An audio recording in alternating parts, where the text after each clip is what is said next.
Welcome back everyone, my name is Eltimar and we are going to be continuing our Let's Play of Pathfinder Kingmaker. Where we left off last time, we were back in our capital, there are some capital things to do, and then we'll see what's going to be going on in our kingdom. We finished our visit to Patax. Apparently Patax city itself doesn't want us in there just yet, but we have things to do. Our throne was also stolen, we are now sitting on the air. Interesting. And then King Jadmal proudly said, "Your evil deeds end now. Or is it better as we've uncovered your vile plan." Lindsay's trying to write something on the go, but she interrupts herself and looks up. "Oh, your highness, we have unbelievably terrible important news. We managed to discover, invent, well, here." Lindsay points to the storyteller, he'll tell you. The storyteller waits patiently until Lindsay finishes her ardent speech. "I will have to begin from afar, to let you see what I saw with my blind eyes. The stolen lands are like a cradle in an abandoned house, in which wind swings the skeleton of a child. No few newborn kingdoms have died here, just after taking their first breath. I've collected their stories, these precious stars that have been lost in the dust, and I noticed some commonalities. It's like a pattern that repeats across different embroideries, the handwriting of the same author across all their stories. One word here, another hint there, false visions, references to a mysterious patroness, lover, mentor, tragic coincidences, strangely non-random. People and countries were brought to destruction along different roads, but behind them there always stood the same ominous shadow. And we know what that shadow is, Narissa. The name sounds ominous even in the mouth of the restless bard. Evil nymph who sent the monsters to our land and did all that stuff to Tristan. But that's not even the most important thing. Most importantly, if you help us a bit, we can get her." What exactly are you going to do? One sec, my phone is vibrating. There we go. "The bards know how to send messages through dreams. I try not to use it. For some reason people get mad when I appear in their dreams and read my poems. Well, the storyteller came up with a ritual based on that spell. We'll collect everything connected to Narissa, everything, starting with her every track in the abandoned castle. After gathering everything, we'll unite this ability to tell stories with my ability to travel into dreams, so we'll be able to enter Narissa's dream. It's a pity we don't have that amulet with the string of hair that Narissa gave you before the battle with the Stag Lord. You know, back when she was pretending to be a poor, suffering nymph. With that, we could have finished all the preparations much faster and easier." "Fine, I'll order you be provided with everything you need. Give me results. Come to me after we finish the preparations, and remember I cannot send anyone except you and Lindsay into Narissa's dream world. Whatever you have to face, you'll have to overcome together, and the path will likely be difficult." Oh good, I get to go into a dream with Lindsay. Oh, what does Lindsay want now? If you were just here, you could have just stayed and not had to rebow. "Jadmal, we've arrested a strange man. He was making a map of our rivers and bays. Upon his capture, he shouted that he serves the Black Marquis, and was sent to create a map of the local trade routes, but pirates are full of guile. This map might not be used for trade, but for raids. What are we going to do with him, being that he's admittedly serving another king? The most important thing now is to appear strong and influential. If we demonstrate our military power, the pirates will be afraid to face us. Even better, we could show them our riches, whether or not, sorry about trade routes is a tale, we can let the Black Marquis wonder if he'd be better off if he were our friend. Show them how strong our army is. They better not cross swords with us. Well, maybe it's better we have no business with them. Who knows how much blood there would be on their wares and gold. We got some military and relations for that. The other one I'm guessing would be relations and economy. I get a stool. "Professor, I can't believe you lied to me this whole time. Don't try to deny it, I've heard everything. How you covered for bullies, how it wasn't even Iravetti who fired you, it was Italia, how could you?" Lindsay, please calm down. I didn't deceive you. You never even asked about the circumstances of my dismissal, remember? It's a, sensitive subject. I may not have been a good enough student to be one of your favorites like Alondi, but I do remember the basics, like the 7 types of lies, and I definitely remember your lecture on lies of omission.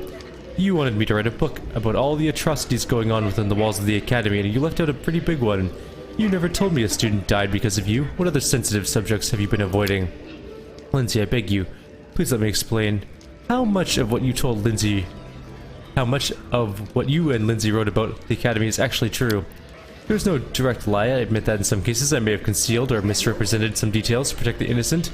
Believe me, I was with noble intentions. Iravetti's atrocities are no secret to anyone, and this book may well bring about the fall of a tyrant.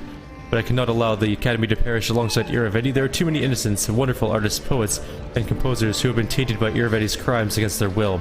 They stand to lose everything if we publish the truth in its entirety. So to put things simply, the book is full of lies, isn't it? Your innocent colleagues all pandered to Iravetti, and you want to shift all the blame onto him alone so they come out all clean.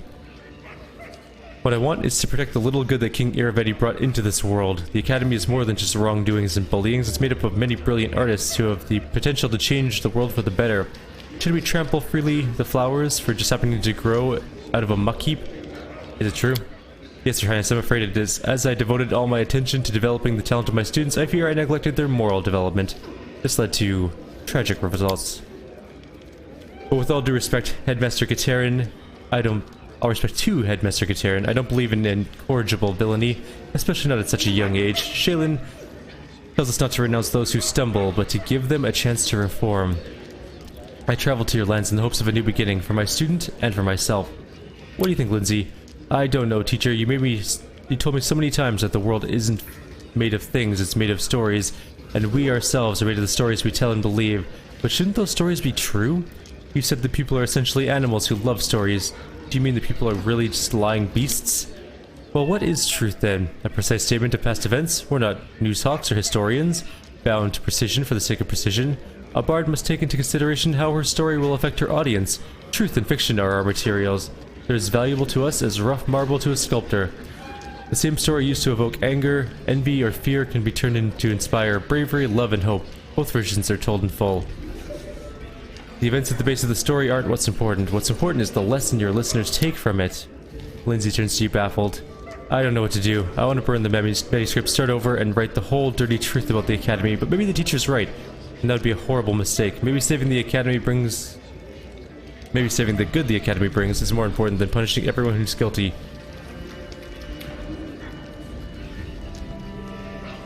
I think you're right, Lindsay. So many beautiful words, but it all boils down to this. Eobald, you're trying to protect the guilty from being punished, aren't you?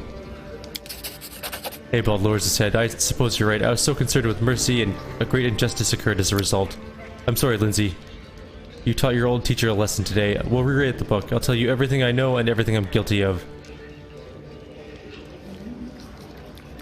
I hope the new manuscript will take less poetic license, Eobald. I don't want to be disappointed again. I swear by Shaylin's name, I'll conceal nothing. If the truth must see light, then I'll ensure it does. If the truth about the Academy destroys it, then there wasn't anything to save there in the first place. Let's go, teacher. We have work to do. Good. That's all taken care of now. I can't move. There we go. Oh, now... Oh, hey, it's our guy. Blacksmith guy. The half-orc gives us a gift. Another weapon.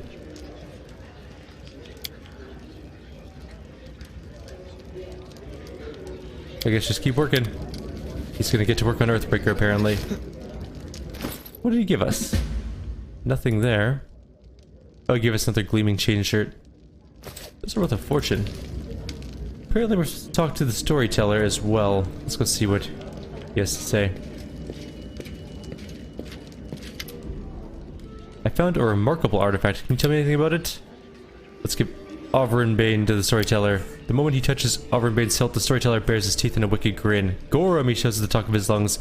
Watch me, my lord in iron. All this blood, all these severed heads, all these broken weapons and pieces of armor. I throw them all at your feet. Armag the invincible, best among your fighters. You led me from one victory to another, and not once have I failed you. The glory of the Tiger Lords glow over the lands, like the raging of a bonfire. It rose to the sky like the smoke of the cities we raised. None could match us. In your presence, my lord, none could defeat us. Not people, not monsters, not even the gods themselves. Our glory was so great that even Pharasma herself grew jealous. Oh, how she wished to bend us back to break our pride, to show us that no one is beyond death. But you, O Gorum, you fought her in the skies, just as we destroyed her emissaries on the land. Galarian hasn't seen such a battle since the gods fought Rovagug. And we shamed her, my lord. Oh yes. As my soul was about to depart my body, you snatched it from Pharasma's pale fingers, sealing it in this sacred sword, so I might shed the blood in your glory forever. My war will never end so long as this world stands. Blood! Blood for Gorum! The elf jerks his hand away from the sword and a heavy silence fills the air. That was quite a curious experience he eventually manages. Thank you for your help. Anything going on with these?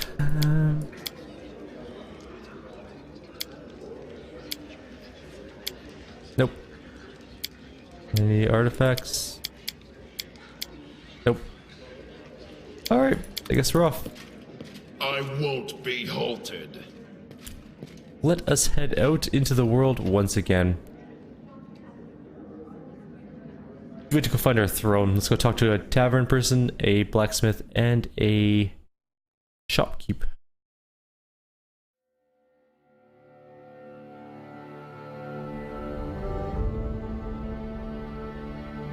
I want my throne back. Sitting on a stool is less than good.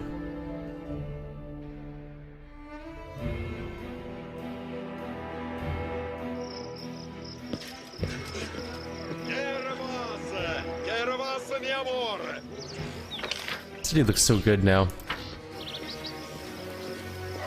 Alright, passive. The guards were told that a half-elf named Cheryl robbed you, is that true? Cheryl? Robbed? Can't be, he's a great young man and a capable tailor. We agreed I will lend him money to start a shop at a humble rate of interest, but he didn't steal a single coin from me. I can vouch for him. Give me one moment. He pulls out a sheet of paper and scrawls out a short letter. He adds a sprawling signature and hands the letter to you. Do you know where stolen goods are sold? How very polite. You do not ask me directly, but no, I'm not involved in shady dealings, although the local traders sometimes claim otherwise. Some say that anything that's lying about will be stolen in the city, but then cannot be found for sale. You're not the first to ask after stolen goods. Many hope to find on the black market what precious things were stolen from their homes, but alas, it would seem that thieves have their own way of getting rid of stolen goods. Alright. Verdel, my blacksmith. Heard about the thefts? Heard, your highness. I myself am a victim of these thieves. Stole my tools right from under my very nose. I was in the backyard getting coal for the furnace and I heard some noise inside. I ran in and the thief jumped right back into a magical portal and vanished. Didn't even get a good look. Well, I want to see your goods. What do you got? I don't think I've actually looked at his store for like a very long time. He doesn't really have anything I want, I guess. Do I have anything to sell to you? I guess a couple small things. I don't know what I'm going to do with this half plate of hatred. It's not worth anything. Alright, tavern person. We talked to the blacksmith and our shopkeep. And that is definitely not where the tavern entrance is. I don't understand why the tavern entrance just isn't one of these buildings.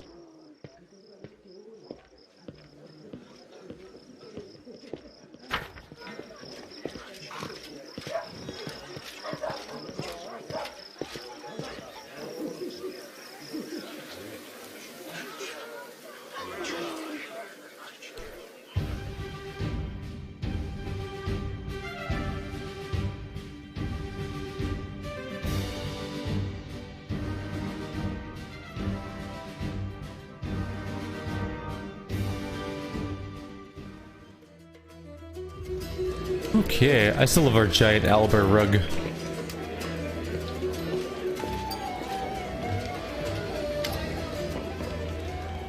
Alina seems to be brooding. She tugs at the seam of her apron and looks at you with uncertainty.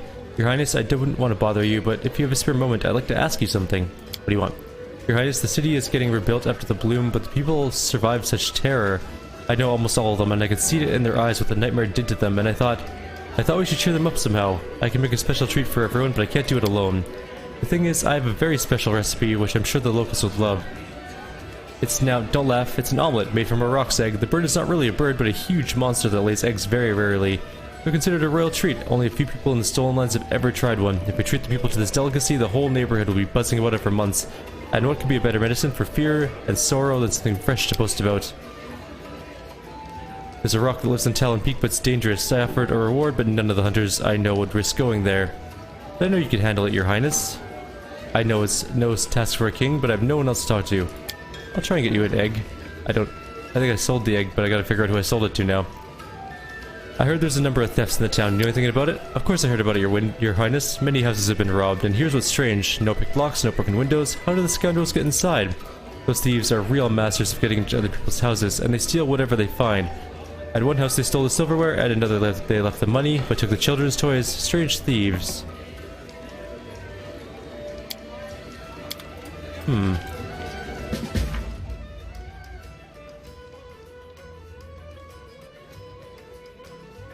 What does it want us to do next?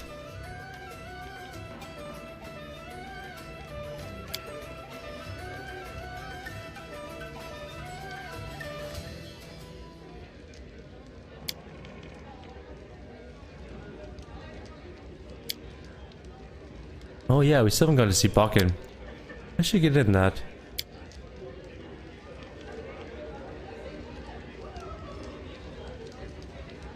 And Erlene wants to talk to us. She's in another town.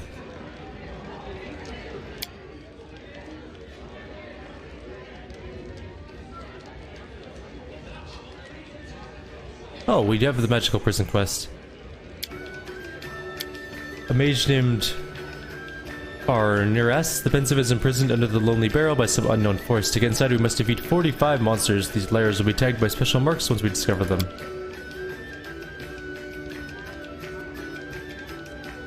We have to clear the name. We did part of that already. We need to find our flower of beauty. And we have to do the Ravenous Queen. We have 179 days till the next attack at the hill. And we need to upgrade 3 secondary regions. But where's our throne quest? That's the one I'm really looking for. Oh yeah, we talked to Ragongar as well. And we have to take Patrician to do his quest. Let's do that as well at some point. Oh, here we go. War of the River Kings. We have to collect the dream stuff.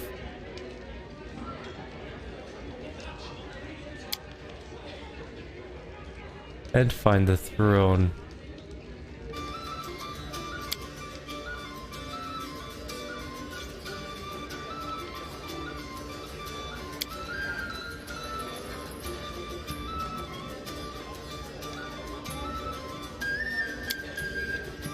Okay.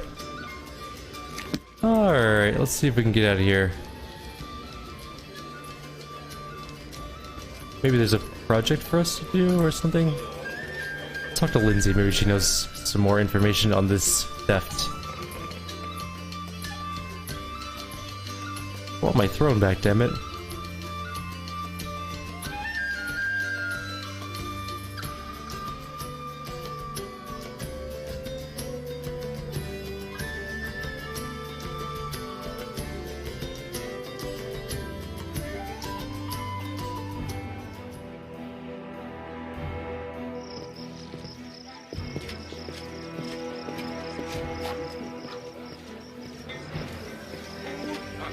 Where is Lindsay exactly? Probably the throne room, I would imagine. Let's talk to Ragongar since we're outside. We can't do Octavia's one because we can't get into attacks yet. Let's move already. It's weird that sometimes you can select your people and sometimes you can't. Like Ragongar, we picked up by accident there. Ragongar looks down at the city below, dazed. Well, it's over. No accusations, no spitting in their faces, no big fight. Just a pile of scorched bones and some stupid story from an old fart. Why the long face? You got revenge on Tanush and your tribe. You won. Yeah, I won, I guess. But I feel like I just ate a pile of shit. That old geezer's head was a poor substitute for my father's. Doesn't feel like much of a victory, but whatever, don't sweat it. I shouldn't be whining. A shitty victory is still a victory. Really, I'm not even sure what I was expecting. Life's just a long, feeble joke, and most end up being the punchline rather than laughing at it. I have to let it go. So I have no tribe. So what? I have you and Octavia, and the rest of our crazy gang. Here's the plan then. We keep having fun together till the end, and when our time comes, we go with a blast. Anyone who doesn't like it, well, they can burn. Heh. The half-orc flashes his sharp teeth in a broad grin. Alright, well that's solved. Go talk to Lindsay about this chair.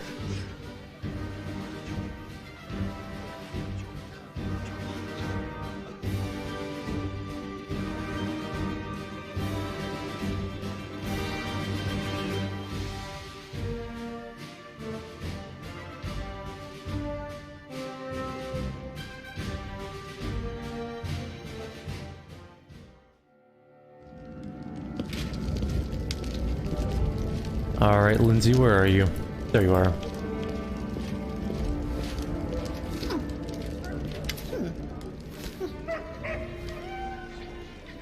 Nope, that's not really any help.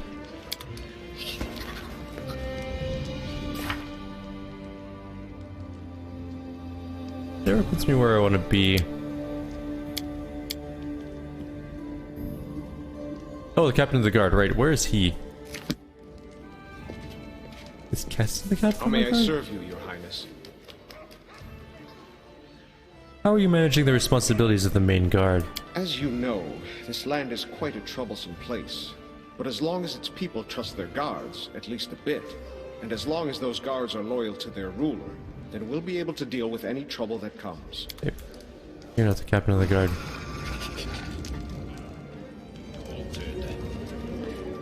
I don't even know who my captain of the guard is. Oh, I think he's that guy outside. I vaguely remember there's a guy that was apparently the captain of the guards. Maybe? I actually thought Keston was the captain, but maybe not. He's maybe the captain of his own little personal guard, but not our main guard? If that makes sense.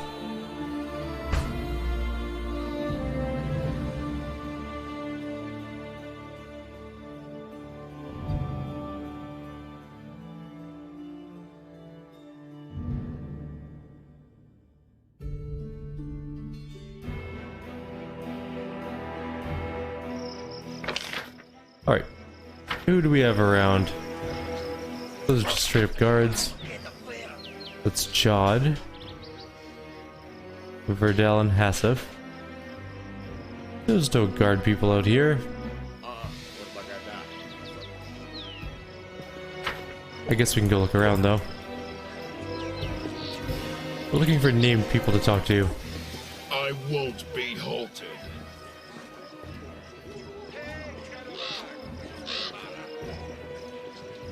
We do have a lot of guards in our city.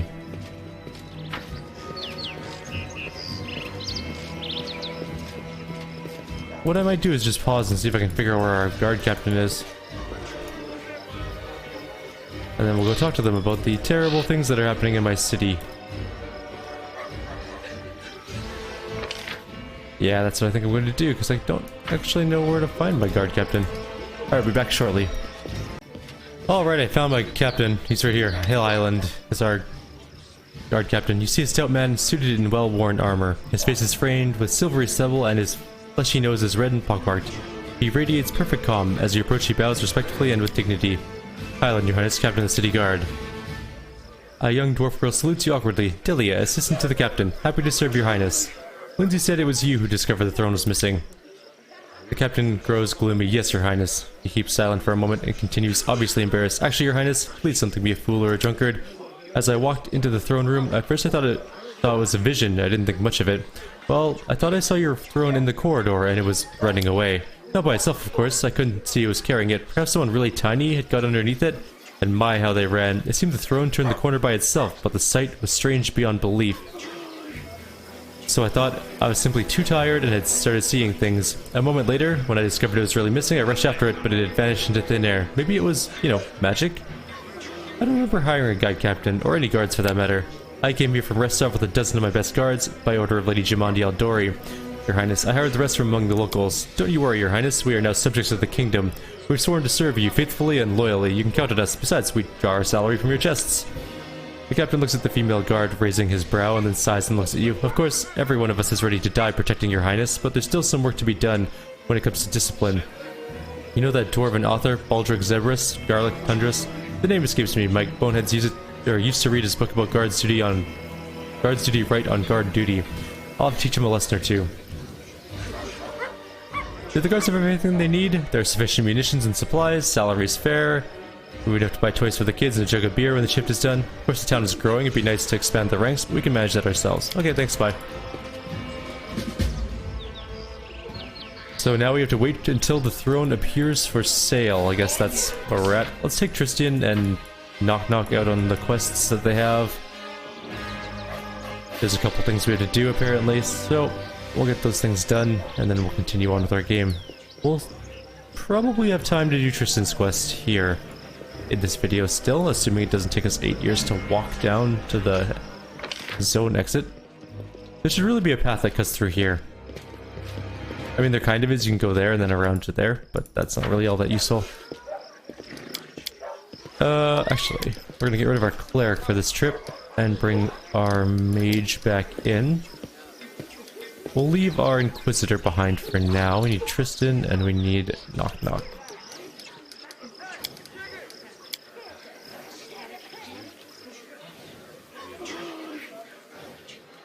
They're not the most useful of characters. Knock Knock's actually not bad if he gets in a good flanking position. His sneak attack damage is quite high, especially with his special kukris. But Tristan is sort of just okay. I guess his name's Tristan, but it's spelled Tristan, so that's why I keep calling him that. Alright, the goblin clearing is there, and the... Was it the Shrine of Lamashu? Is that the one he wants to go to?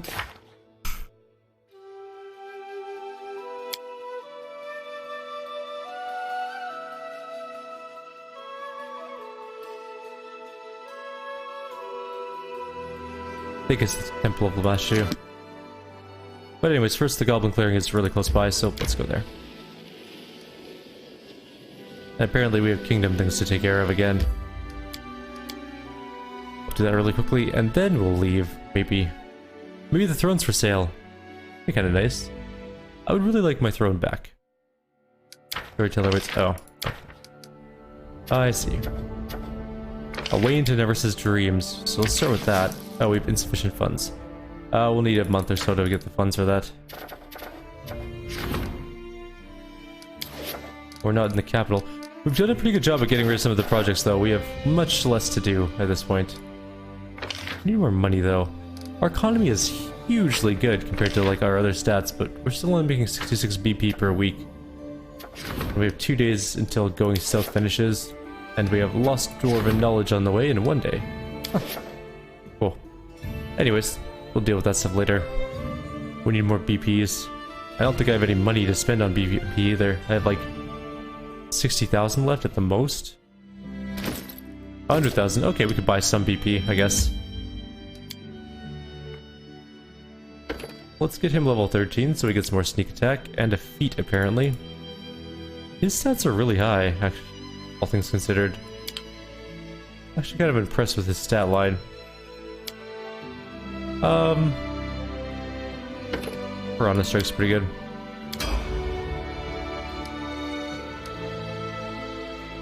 I wanted to check something. Someone said my knowledge or my lore nature is actually really low. It is quite low. But I've got all the ranks I can get. I don't know. Don't know what to tell you.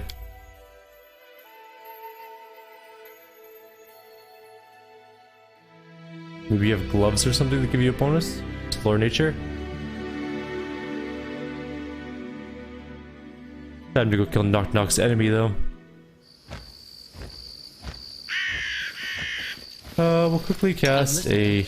Yeah, oh, they're up there. Why are they up there? I think Knock Knock is gonna have to do this fight alone, probably. I won't be halted. I actually think it's up this way.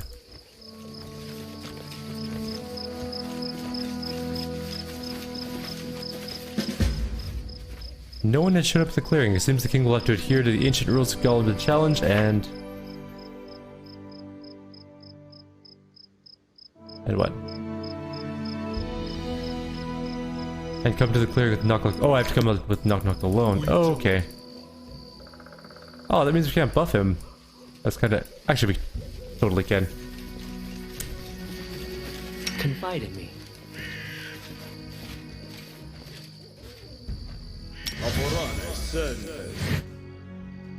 What spells we can cast that'll last a while?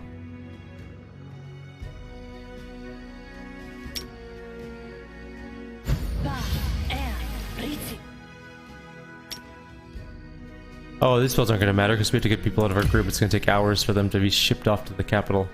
Never mind, it's not going to. We're not going to bother casting spells. I just remembered that that's not going to work. I was hoping we could game the system a little bit, but that is not going to be a thing. Because when we get back out to the main screen here, it'll take 13 hours to drop off our people.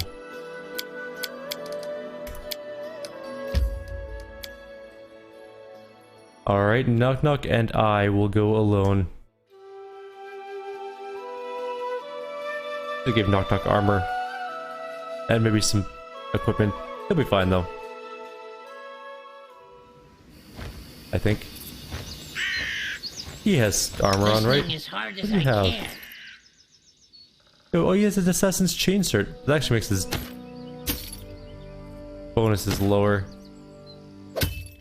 He only gains 2 armor by having it on.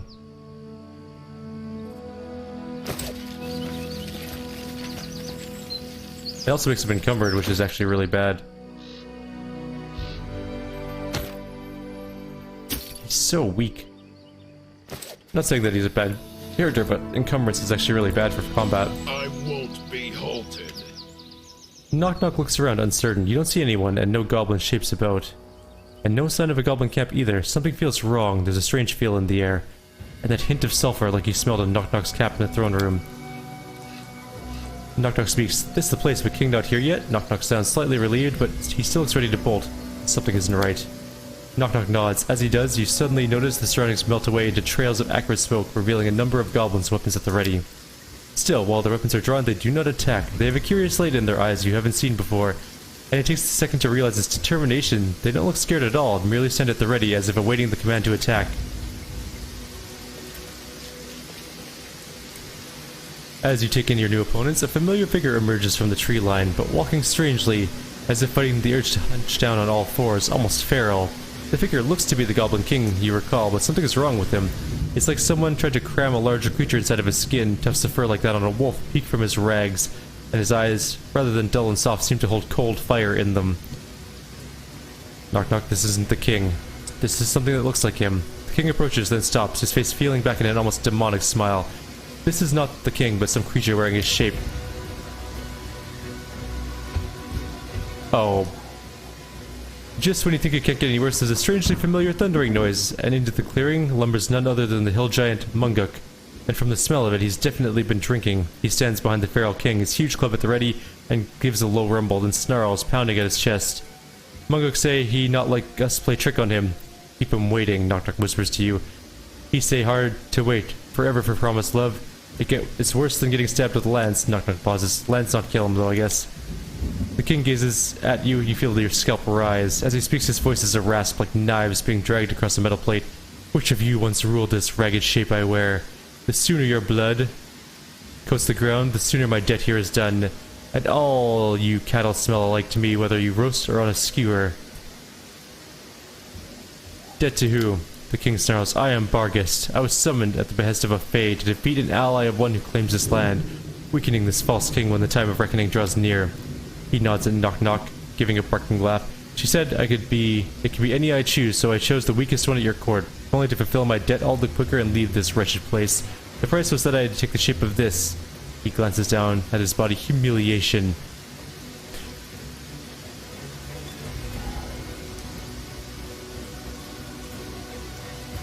What terms did you agree to? Maybe you can turn this against her, get your revenge.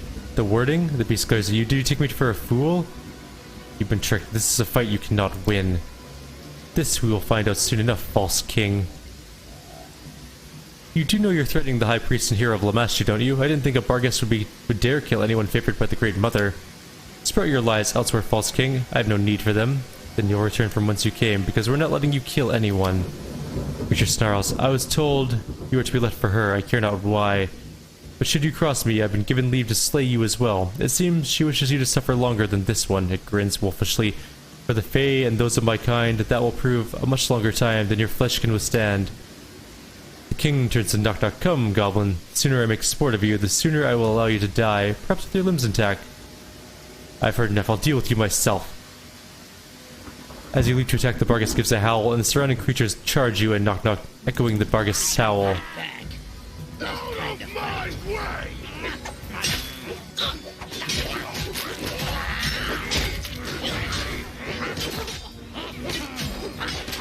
Oh, the Goblin King's under attack. I'm leaking red all over myself. I think Knock Knock might go down. Get in. But not Eltimar, maybe.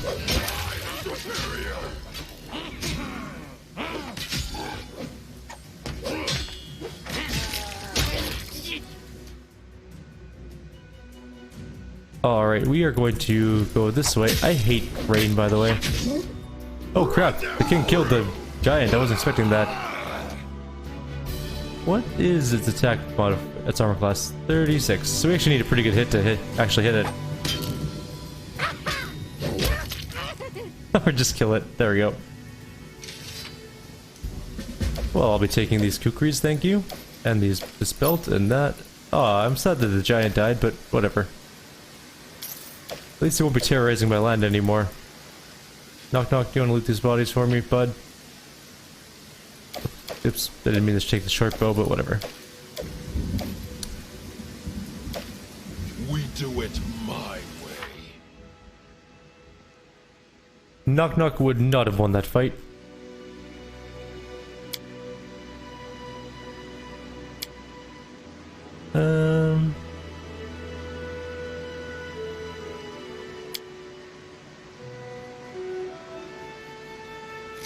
Alright, time to leave, I guess. It's telling us we should go.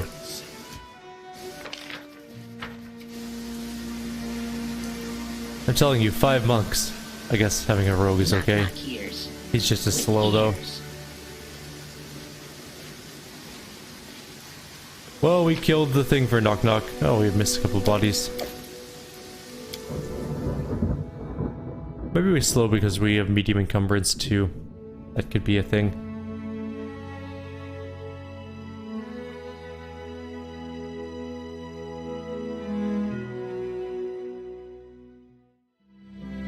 Let us kick knock knock out of our group. We'll grab our real group.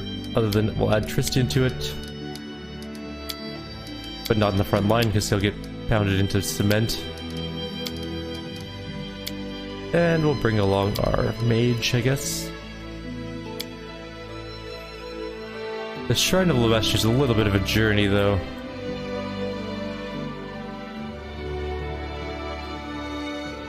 It is the shrine. No, it's Secret Sanctum, right? Yeah.